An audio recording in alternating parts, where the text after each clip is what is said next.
How do you know that science has evolved so much that we have started to become self-aware, and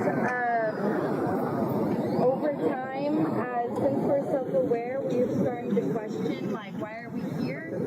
And we created God as a reason to live, because survival of the fittest just isn't reason enough anymore. Yeah, it's called the God of the Gaps theory. All of a sudden, we don't know how something has been created or how something works, so all of a sudden, boom, God. That's kind of an easy one for us. So you're exactly right. I totally agree with you. I would say, though, again, if you go to the early scientists, they were after order. They saw order, they saw design, and that influenced how they went about doing their science. What we have today is science and scientism. I think you're communicating kind of on the scientism side, which scientism says we can explain all of reality, everything from love to morals to relationships, based off of science.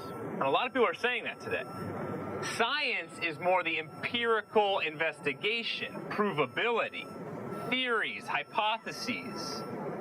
So understanding, okay, what are the differences here?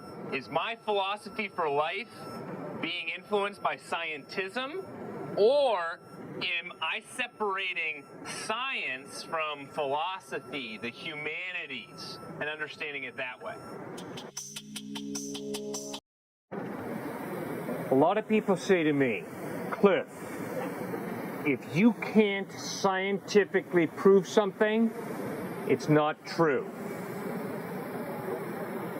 I just look back in that person's face and say, would you please scientifically prove to me that unless I can scientifically prove something, it's not true.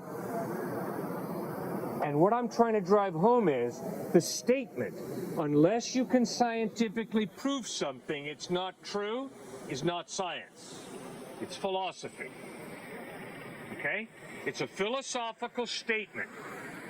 Unless you can scientifically prove something it's not true, that's not science, that's philosophy. I happen to disagree with that philosophy very strongly. Why? All right, I'm his dad, right? So, his biceps are a lot bigger than mine. But if he gets sick, I'm going to bring him to the best doctor I can. All right? But, although I respect medicine, when we go home and build our friendship, our love for each other, that has nothing to do with science. In fact, any relationship that you have has very little to do with science. It has everything to do with trust. Do you trust a person? I mean, if I have ever had the privilege to get to know you, I wouldn't scientifically prove you. I would look for evidence that you're trustworthy, that you're an honest person, that you don't lie to me, and then I would learn to trust you more and more the more evidence you gave me that you're not a con artist, you're not a charlatan, you're not a hypocrite, you're a sincere person of integrity. You see, so if anybody ever tells you science wipes out God, just look them in the face and say, really? Your definition of science is so narrow. It's scary. What friendship do you have that's based on science? Do you have a scientific relationship with your roommate? Do you guys go on scientific dates? I hope not. I really, really hope not. Okay, is this making any sense? Yeah, but like, you know how I said like we've evolved past survival of the fittest? Yes. So like now the best way for us to survive is to have empathy and compassion. Yes. And so that kind of like explains why we have friendships and stuff. We're keeping each other alive. Okay, good. Okay, great point. So then here's the question I got to ask myself. My love for him, my son, my love for her, my daughter-in-law, okay?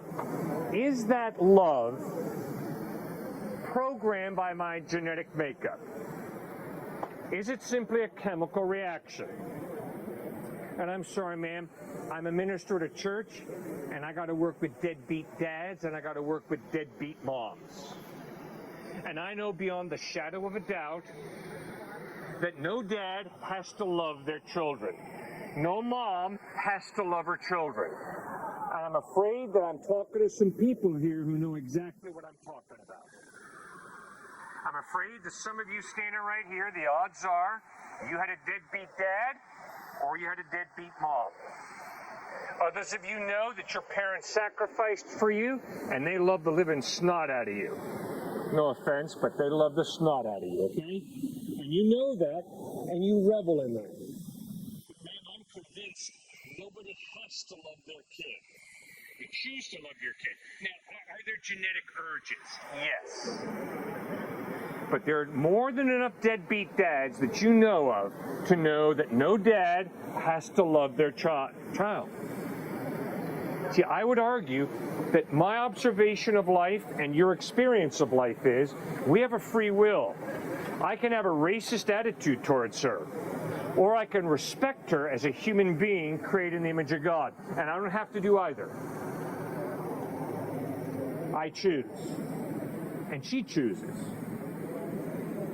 See, it's that experience of reality that convinces me, although she's a beautiful woman with a beautiful body, she's a lot more than that.